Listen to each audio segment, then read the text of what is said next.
Min Zalik ini jadi pelajaran buat kita jamaah untuk kita bisa saling menerima lah apapun kondisinya yang baik-baiknya seperti apa ada jalan keluarnya. Tapi aku jadi kepikiran tadi di awal segmen omongan Habib Usman kalau misalnya mertua yang baik itu tidak boleh pilih kasih. Tapi kali ini aku mau nanya sama Ustazah Lulung. Ustazah Terima Lulung, kasih. benar gak sih calon mertua itu yang gak pilih kasih? Jadi dia gak ngebelain anaknya, gak belain mertuanya. Jadi kayaknya adil gitu walaupun Iya. di saat mereka sedang ada konflik. Aku mohon penjelasan dari Ustazah Lulung. Amin. Jadi memang kita nikah ini kan kita kurang lebihnya memang kita harus terima. Tadi juga guru kita sudah mengatakan fa in karitumuhunna, kalau ada yang kita tidak suka dari sifat pasangan kita pasti ada kebaikan yang banyak. Nah kemudian nih bagaimana kalau kita misalnya punya mertua ya adalah yang idaman itu adalah mertua yang netral. Ini anak ini mantu. Bahkan kadang-kadang ketika sudah punya cucu anak sama mantu nggak terlalu nggak terlalu diopenin, malah lebih sayang sama cucu.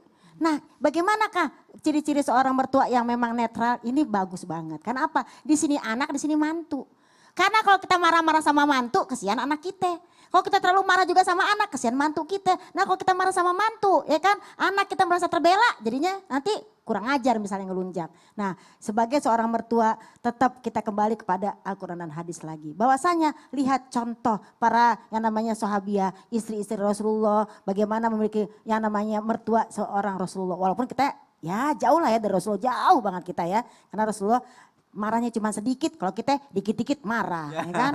Jadi yang namanya kita ini sebagai mertua misalnya nih ya menghadapi, kita sebagai pasangan menghadapi seperti itu. Sebagai mertua pertama dia harus bersikap adil. Karena apa? Mau anak kek, mau yang namanya mantu kek, dia kesayangan kita. Malu kalau kita udah ngejelekin sana sini. Misalnya gini, saya ngejelekin mantu saya ke anak. Ya. Atau besok saya ngejelekin anak ke mantu. Ya. Besok tiba-tiba kita bayan semua, termalu. Dia udah nyimpen rahasia kita. Iya benar. Kan aib kita jadi nanti terbuka. Ih ibu kamu tuh ternyata ya suka ngomongin aku. Padahal kan itu ibu kamu. Atau ibu kamu ya suka ngomongin kamu. Kan kamu padahal anaknya. Masa kayak gitu membuka aib? Malah jadi kelihatan jeleknya ya. Iya, termalu kalau udah bayan tuh kita malu. Kenapa? Namanya seorang ibu, seorang pasangan. Berantem cuma sebentar.